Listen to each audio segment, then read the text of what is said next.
Capítulo 2. Charla de hoy. Desbordamiento. Amado maestro, a menudo, un sentimiento que no puedo describir llena mi corazón y todo mi ser. Una mañana, durante uno de tus discursos, sentí como un amor desbordante por ti y por el todo. Pero ahora me doy cuenta de que el mismo sentimiento, o un sentimiento muy parecido también surge en el miedo, en la angustia, en el dolor palpitante, en el desamparo y la frustración. ¿Podrías comentar algo al respecto? Ciertamente hay algo muy similar en emociones muy diferentes. El desbordamiento. Puede ser amor, puede ser odio, puede ser ira, puede ser cualquier cosa. Si es excesivo, te causa una sensación de estar desbordado por algo. Incluso el dolor y el sufrimiento pueden causar esa misma experiencia, pero el desbordamiento no tiene valor en sí mismo. Lo único que demuestra es que eres un ser muy emocional. Esa es la típica indicación de una personalidad emocional. Cuando es ira, todo es ira. Y cuando es amor, todo es amor. Es como si se emborrachase, se cegase con las emociones. Y cualquier acción que sale de ello es errónea. Aunque sea amor desbordante, la acción que salga de ello no será correcta. Reducido a su base, cuando estás desbordado por una emoción, pierdes toda razón, toda sensibilidad, pierdes tu corazón en ello. Se convierte en algo parecido a una nube oscura en la que estás perdido. Entonces, todo lo que hagas será erróneo. El amor no debe ser una parte de tus emociones. Normalmente, eso es lo que cree y experimenta la gente, pero cualquier cosa desbordante es muy inestable. Llega como un viento, y pasa, dejándote atrás, vacío, abrumado, con pena y tristeza. Según aquellos que conocen en profundidad al hombre, su mente, su corazón y su ser, el amor debe expresar tu ser, no una emoción. Las emociones son muy frágiles, muy cambiantes. Un momento parece que lo es todo. En otro momento estás simplemente vacío. Así que lo primero que hay que hacer es sacar al amor de esta muchedumbre de emociones desbordantes. El amor no es desbordante. Por el contrario, el amor es una tremenda visión, claridad, sensibilidad, conciencia. Pero esa clase de amor se da en raras ocasiones, porque muy poca gente llega alguna vez a su ser. Son personas que aman sus coches, mi fotógrafo ama su cámara. Ese amor es de la mente. Y, luego, amas a tu mujer, a tu marido y a tus hijos. Ese amor es del corazón. Pero como necesita cambiar para mantenerse vivo, y tú no puedes permitir que varíe, se vuelve rancio. El mismo marido todos los días. Es una experiencia muy aburrida. Embota tu sensibilidad, embota cualquier posibilidad de gozo. Lentamente, te vas olvidando del lenguaje de la risa. La vida se convierte en mero trabajo, sin ningún goce. Y uno tiene que trabajar porque tiene esposa e hijos. He oído, una pareja de ancianos se presentó en el juzgado. El marido tenía 90 años y la mujer debía de tener 85. Querían divorciarse. El juez no podía creer lo que estaba viendo. Les dijo, a su edad, pueden fallecer en cualquier momento. ¿Qué están pidiendo? ¿Qué van a hacer divorciados? ¿Cuánto tiempo llevan casados? El hombre dijo, al menos 60 años, puede que incluso más. El juez le dijo, no puedo creer que hayan vivido 60 años casados y, ahora, al final de la vida, quieren divorciarse. ¿Por qué han esperado tanto? El anciano dijo, hemos tenido que esperar a que todos nuestros hijos murieran. Ahora es el momento para ser libres y disfrutar de la vida. Habían vivido toda su vida juntos. Esta debía de estar completamente rancia. Pero el amor de la mente es simple. Puedes cambiar de cámara porque la cámara no pondrá ninguna objeción. No se peleará contigo, no tendrá desmayos, no te denunciará, no te pedirá dinero. No es más que un objeto. Por esta simplicidad, la mayoría de la gente en el mundo ha pasado de amar a seres humanos a amar a máquinas, todo tipo de máquinas. Puede ser un coche, es más sencillo, puedes cambiarlo en cualquier momento. No existe impedimento alguno. La gente ha empezado a amar a los animales. Hay amantes de los perros que se los llevan a todas partes. Es mejor porque puedes controlar, puedes pegar a tu perro y aún así vendrá a recibirte moviendo la cola. Es una experiencia divertida. También tienen otro tipo de animales, pájaros, loros, y les prestan mucha atención. No es tan simple como parece. Muestra algo más profundo de nuestra experiencia. No podemos amar a seres humanos. Es un problema constante. Una mujer recién casada estaba hablando con una amiga. La amiga le decía, ese hombre es un borracho. No deberías haberte casado con él. Será un problema constante. La mujer dijo, no. Cambiaré sus hábitos. Quizá necesite algunos años, pero le haré dócil y obediente. Es un buen hombre. La amiga le dijo, vives en una fantasía. Yo he tenido un perro 5 años y he intentado enseñarle sin ningún resultado. Por mucho que le digo que los árboles no son retretes, no me hace caso. Le pego, le dejo sin comer. Entonces adopta un aspecto muy triste y, al final, empiezo a sentir simpatía por el pobre animal. Pero él no cambia sus hábitos. Si un perro puede ser tan testarudo, ¿cómo crees que cambiarás a un hombre que, además, es un borracho? La idea en sí de que cambiarás a tu mujer, cambiarás a tu marido, cambiarás a tus amigos, es peligrosa. Será fuente de conflictos desde el principio. Significa que habrá lucha, no alegría, no una danza, sino una lucha. La gente empieza a beber solo para eludir la pelea que le espera en casa. Cuando están borrachos, no les importa ni siquiera que sus mujeres les peguen. Se encuentran inconscientes. Millones de personas toman veneno para desprenderse de aquellos que creían que amaban. 2 hombres se pasaban todo el día sentados en la barra de un bar. Todos los días.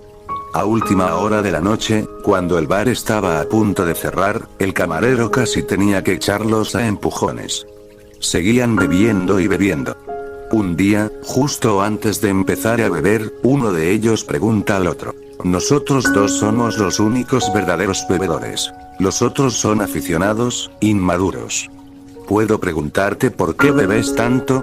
El otro le contestó. Tengo que hacerlo, de lo contrario no puedo enfrentarme a mi mujer. Cuando estoy completamente borracho tengo tanto coraje que podría enfrentarme a un león. Y es entonces cuando me voy a casa, golpeo la puerta, la abro, tiro cosas aquí y allá, hago mucho ruido, entro en la alcoba de mi mujer, le doy un buen cachete en las caderas y le digo, cariño, ¿te apetece? Y ella finge estar profundamente dormida. Tengo que beber por su culpa. Cuando me casé, no lo hice con mi mujer, me casé con el alcohol. ¿Y cuál es tu razón? ¿Te ocurre lo mismo? El otro contestó, no. Yo no estoy casado. Estoy soltero. ¿Soltero? Es increíble, exclamó el otro. ¿Y cómo es que vienes aquí todas las noches siendo soltero? El soltero le dijo, ¿qué otra cosa hacer? En la casa solo hay oscuridad. Lo único que puedo hacer es sentarme y aburrirme. Esto es muy colorido y cada día ocurren cantidad de cosas extrañas. Empecé siendo lo que tú llamas un aficionado, pero, poco a poco, ahora soy todo un profesional. Hay gente que bebe por tener mujer, y gente que bebe por no tenerla. Es un mundo extraño. Uno no sabe sobre qué bases lógicas se rige, ni siquiera si existe alguna lógica en la vida o si es completamente absurda. Tienes que sacar tu amor de las garras de la emoción, donde ha estado desde el día que naciste, y debes encontrar una ruta hacia tu ser. A no ser que tu amor entre a formar parte de tu ser, no será muy diferente de tu dolor, de tu sufrimiento, de tu tristeza. Las emociones no te ayudarán a convertirte en una individualidad integrada. No te proporcionarán un alma de granito. Seguirás como un trozo de madera muerta yendo en la corriente de aquí para allá, sin saber por qué. Las emociones ciegan al hombre exactamente igual que el alcohol. Pueden tener nombres bonitos como amor, o nombres feos como ira, pero de vez en cuando necesitas enfadarte con alguien. Te libera. Verás que cuando los perros hacen el amor en la calle, la gente les tira piedras. Esos pobres animales no le están haciendo ningún daño a nadie. Están realizando un ritual biológico que tú también llevas a cabo, pero ellos no tienen casas para ocultarse, y lo hacen muy bien. Una muchedumbre los perseguirá arrojándoles piedras, pegándoles, extraño comportamiento. La gente necesita estar enfadada de vez en cuando, al igual que necesitan enamorarse de vez en cuando, y odiar a alguien de vez en cuando. No importa. Por eso, personas como Adolf Hitler puede conseguir seguidores, con el argumento de que los judíos son los culpables de la miseria del mundo. Así que si eliminamos a todos los judíos de la tierra desaparecerá el problema. Todos los problemas son causados por una conspiración judía. Mató a 6 millones de judíos, y no se ha solucionado ni un solo problema en el mundo. Ahora, en el mundo hay más problemas que antes, pero consiguió convencer a personas como Martin Heidegger, el mayor filósofo del mundo contemporáneo. Martin Heidegger era seguidor de Adolf Hitler y también creía que los judíos eran, el hombre acumula ira, rabia, odio, y luego solo es cuestión de encontrar alguna oportunidad para que pueda expresar su destructividad. Cualquier excusa es buena.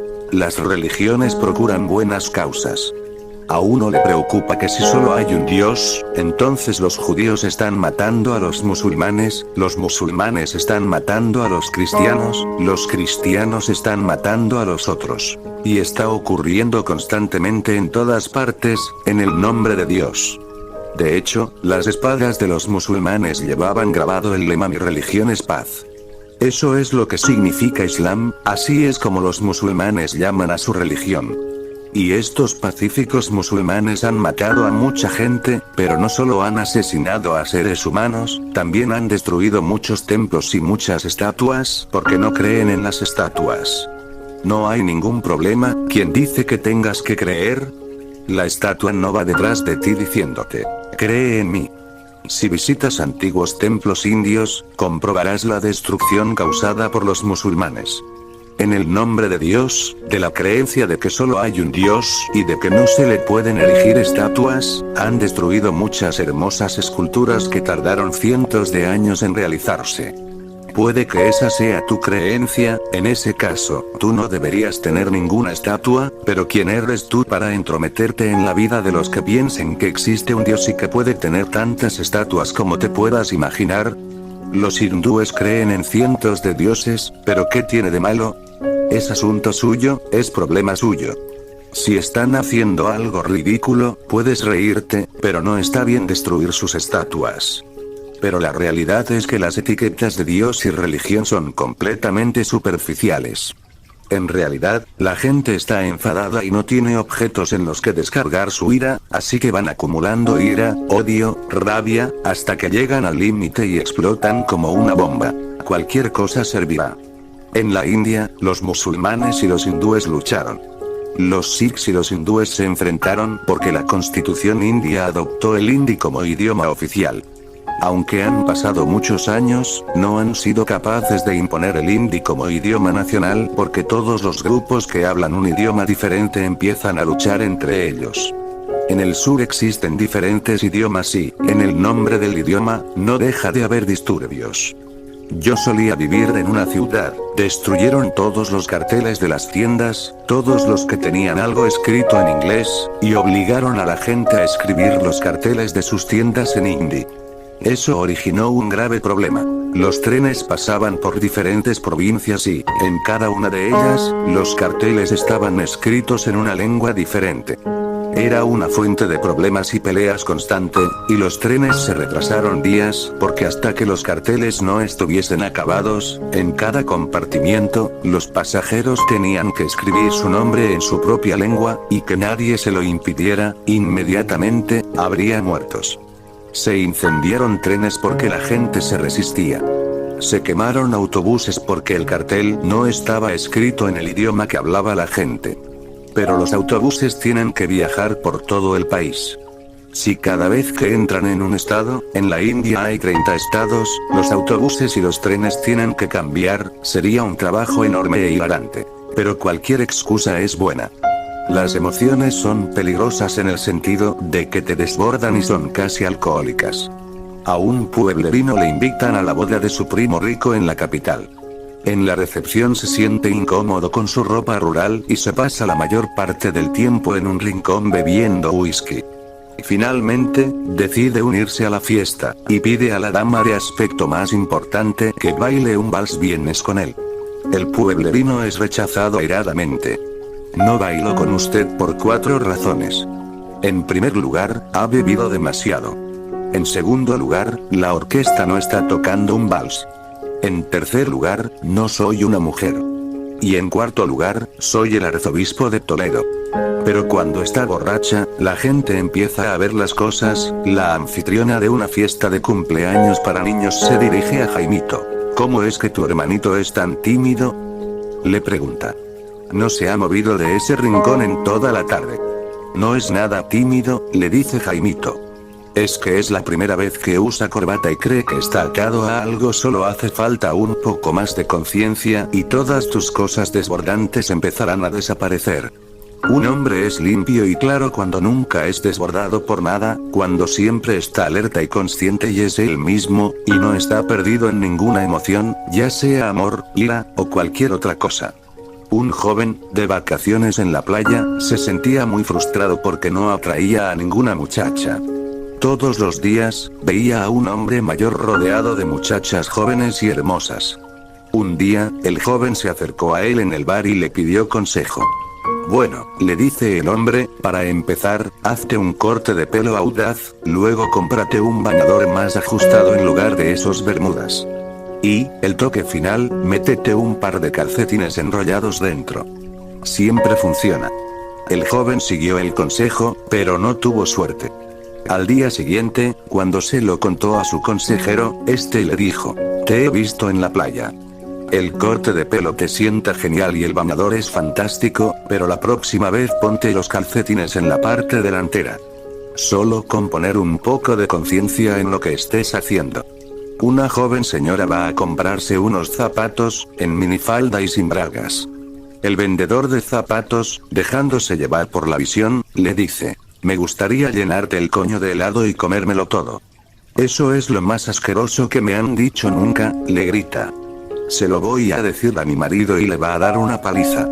Al llegar a casa, se lo cuenta a su marido, que estaba leyendo el periódico. Cariño, le dice, no me voy a pelear con ese hombre por 3 razones.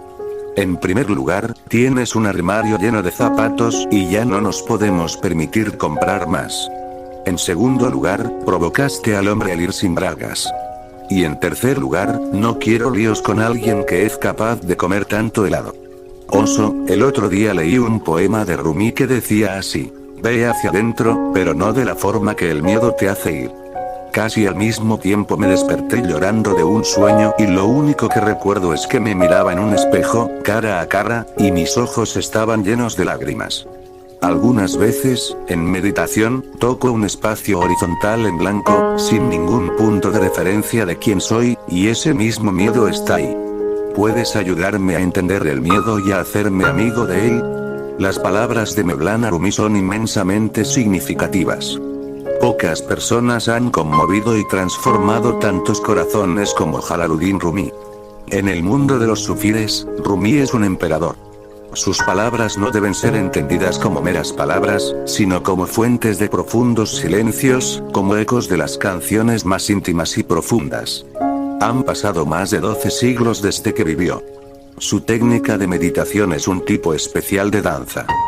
Se trata de girar, como hacen los niños. Giran y giran sobre un punto. Es algo que hacen los niños pequeños en cualquier parte del mundo, y sus mayores los mandan parar diciéndoles: te vas a marear, te vas a caer, te vas a hacer daño, y les preguntan: ¿por qué haces eso? Jalaluddin Rumi convirtió el girar en una meditación.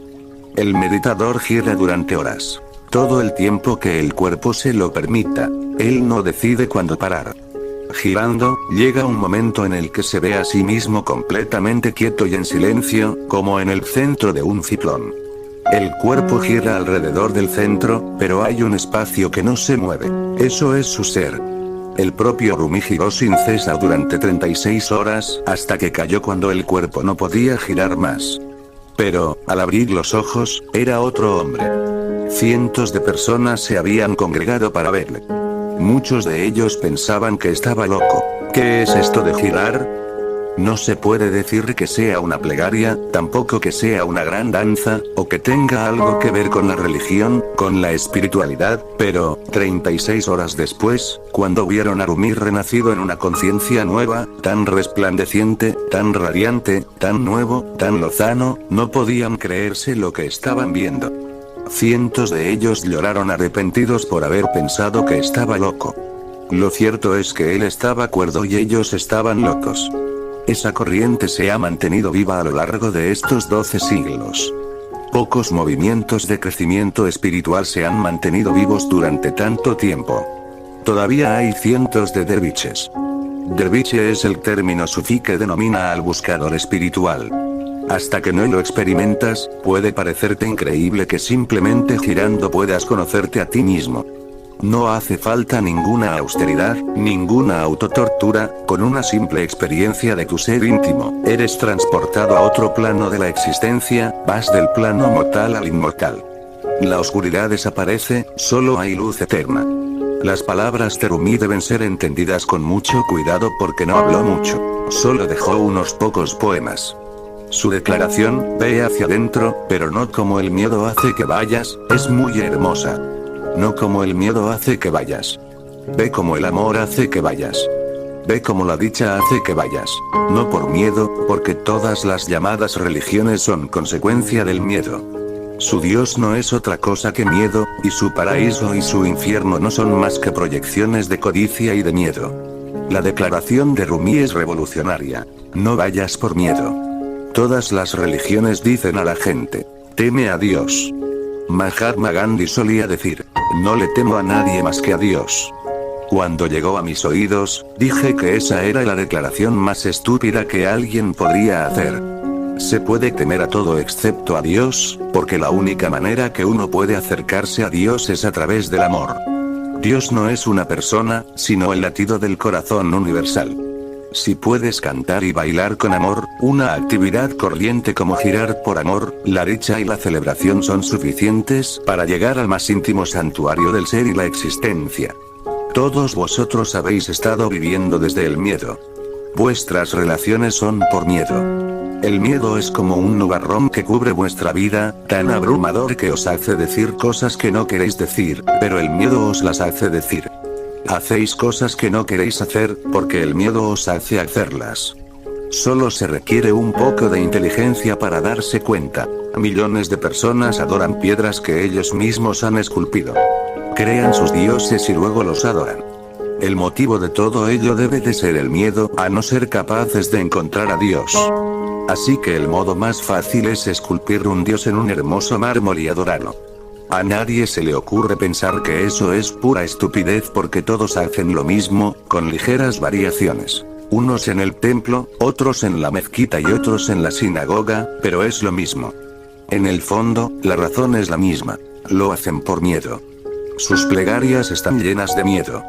La declaración de Rumi es revolucionaria, extraordinaria. Ve hacia adentro, pero no como el miedo hace que vayas. Entonces, ¿cuál es la forma de ir hacia adentro? ¿Por qué no ir con alegría? ¿Por qué no convertir tu religión en un juego? ¿Por qué tomárselo tan en serio? ¿Por qué no ir riendo? Como un niño persiguiendo mariposas, alegremente, sin ninguna razón en especial. Por el simple júbilo de los colores y la hermosura de las flores y las mariposas. Para él es suficiente. Y es inmensamente feliz.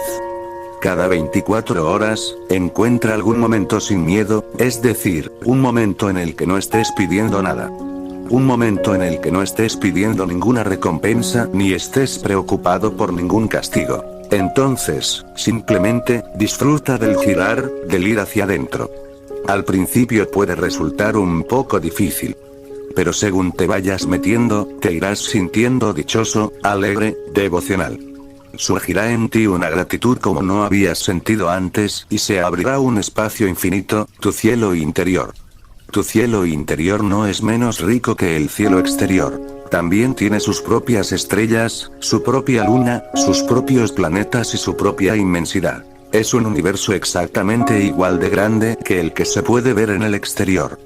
Tú estás justo en medio de dos universos. Uno está fuera de ti y el otro dentro de ti.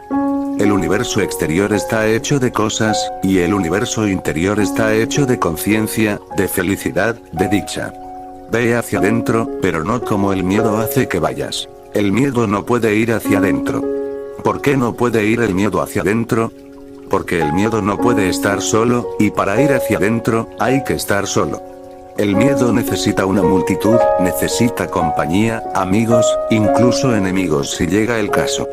Pero para estar solo, para ir hacia adentro, no puedes llevar a nadie contigo, tampoco puedes llevarte ninguna cosa, ni tu riqueza, ni tu poder, ni tu prestigio. No puedes llevarte nada. Dentro, no puedes llevarte ni tu ropa.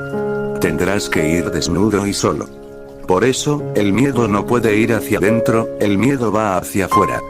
El miedo va hacia el dinero, hacia el poder, hacia Dios. Va en todas las direcciones excepto hacia adentro. Para ir hacia adentro, el primer requisito es no tener miedo. También te preguntas cómo hacerte amigo del miedo. De la oscuridad, de la muerte, del miedo, uno no tiene que hacerse amigo. Lo que tiene que hacer es desembarazarse de ellos. Lo único que tiene que hacer es despedirse de ellos para siempre. Son tus ataduras, y la amistad hará que se hagan aún más profundas. No pienses que hacerte amigo del miedo te capacitará para ir hacia adentro. Incluso el miedo amistoso te lo impedirá. De hecho, será aún peor, porque lo hará de una forma amistosa. Te aconsejará, no lo hagas, dentro no hay nada. Caerás en una nada de la que es imposible regresar. Ten cuidado de no caer en tu interioridad. Aférrate a las cosas. Para que desaparezca el miedo hay que entenderlo. No hay que hacerse amigo de él. ¿De qué tienes miedo? Cuando naciste, llegaste desnudo. No viniste con una cuenta bancaria y, sin embargo, no tenías miedo.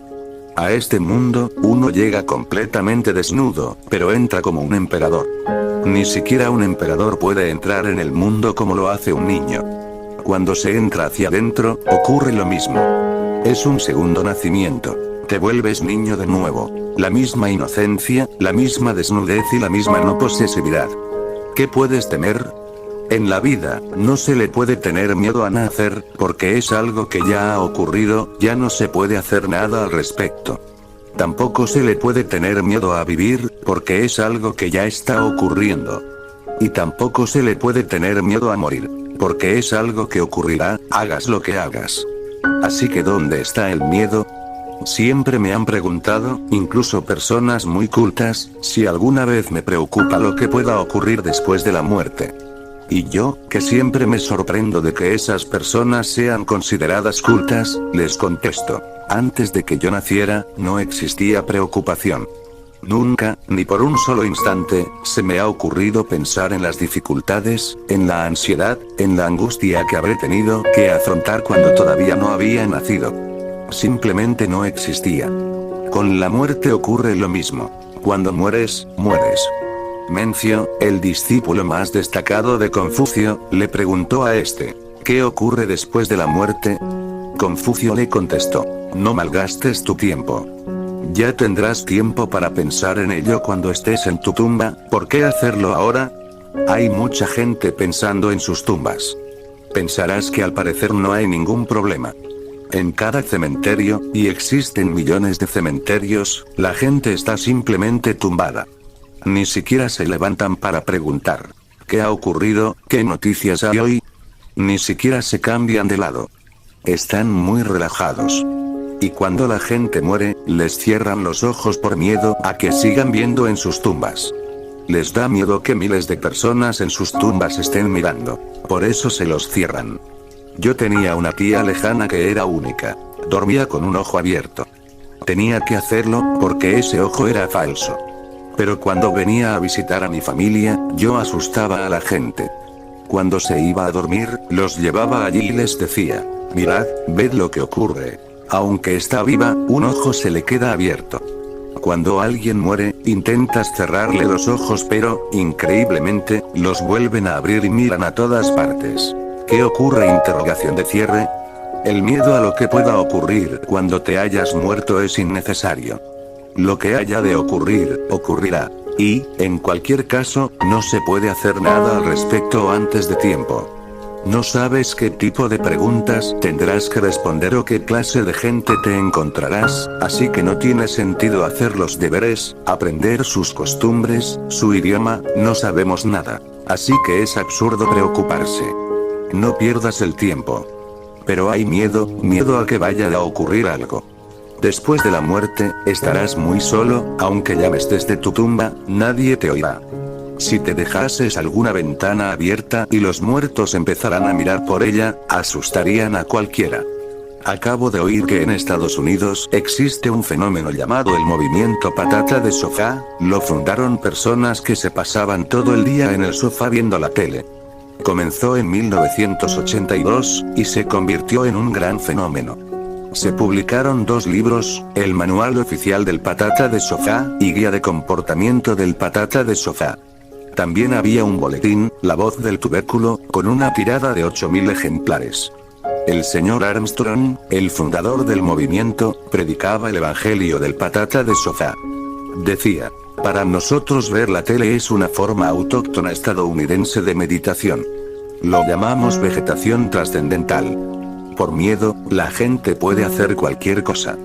Incluso afiliarse al movimiento patata de sofá.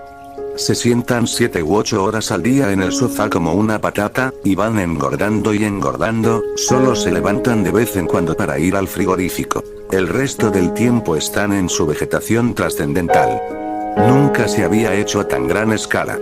¿Por qué la gente se iba a pasar todo el día viendo televisión? Si lo analizamos desde un punto de vista psicológico, veremos que esas personas no quieren saber nada acerca de ellas mismas, que están intentando evadirse de sí mismas viendo televisión. Esta es una excusa para llenar el tiempo, porque, si no, con tanto tiempo libre, tendrían que mirar hacia adentro, y eso les asusta. ¿Hacia adentro? Pero si el frigorífico está fuera, hacia adentro. Pero si el novio está fuera. Dentro no encontrarás nada. No puedes ir de compras. Simplemente te ahogarás en la nada. Y ese ahogarse en la nada da miedo. Pero ese es el problema. Ese miedo solo existe porque no conoces la belleza, la bendición y la dicha de ahogarse en la nada, porque no conoces el éxtasis que se produce cuando caes adentro. Tienes que probarlo. No quiero que creas, quiero que experimentes. Si miles de místicos han experimentado algo dentro, al menos de forma hipotética, también tú puedes echarle un vistazo. Puede que haya algo y te lo estés perdiendo. No hay lugar para el miedo, lo único que se necesita es un poco de inteligencia, no amistad con el miedo, un corazón aventurero, el valor de los que se atreven a entrar en lo desconocido.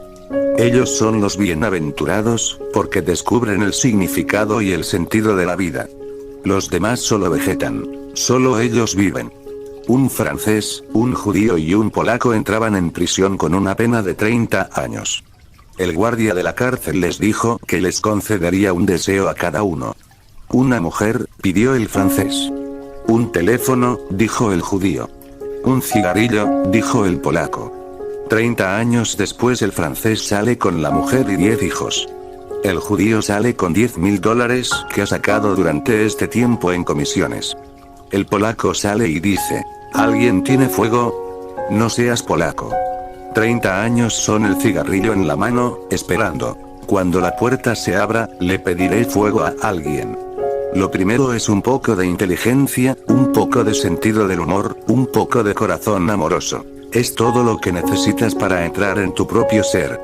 Las personas serias se quedan fuera con sus largas caras inglesas. Un inglés se apeó de un tren. Su mujer le esperaba fuera en el coche para llevarlo a casa. Le preguntó: ¿qué ha ocurrido? Tienes un aspecto muy pálido. Él le dijo: no preguntes. Un viaje tan largo y he tenido que ir sentado en dirección opuesta a la marcha, que es algo que siempre me sienta muy mal. Si me siento de cara al sentido de la marcha no hay ningún problema. Pero si no, me pongo fatal. La mujer le dijo: podías haberle dicho a alguien: tengo este problema, ¿podría cambiarme el asiento? Interrogación de cierre. Él le contestó: yo también pensé en ello, pero en el asiento de enfrente no había nadie. ¿A quién preguntar? Y sin permiso. Una señora de unos 40 años, su hija de unos 20 años, un cura y un soldado viajaban en el mismo compartimiento del tren. Al pasar por un túnel, en la oscuridad, se oyó un beso y una bofetada. Cuando el tren salió del túnel, la madre pensó: el soldado debe de haberle dado un beso a la niña y, como es tan recatada, le ha dado un bofetón. La hija pensó: el cura o el soldado debe de haberle dado un beso a mi madre, que todavía está de muy buen ver, y le ha dado un bofetón. El cura pensó: el soldado debe de haberle dado un beso a la madre o a la hija, estas se han debido de equivocar, y vaya bofetón que me he llevado. Y el soldado pensó: en el próximo túnel me vuelvo a besar la mano y le suelto otra hostia al cura. Un poco de sentido del humor, un poco de risa, de inocencia infantil. ¿Por qué tener miedo? ¿Qué puedes perder? No tenemos nada. Hemos venido sin nada y nos iremos sin nada. Antes de que eso ocurra, una pequeña aventura hacia adentro para ver quién es este individuo que se esconde tras la vestimenta, dentro del esqueleto. ¿Quién es esta persona que nace, se hace adulta, se enamora y, un día, muere y nadie sabe a dónde va? Un poco de curiosidad para investigar el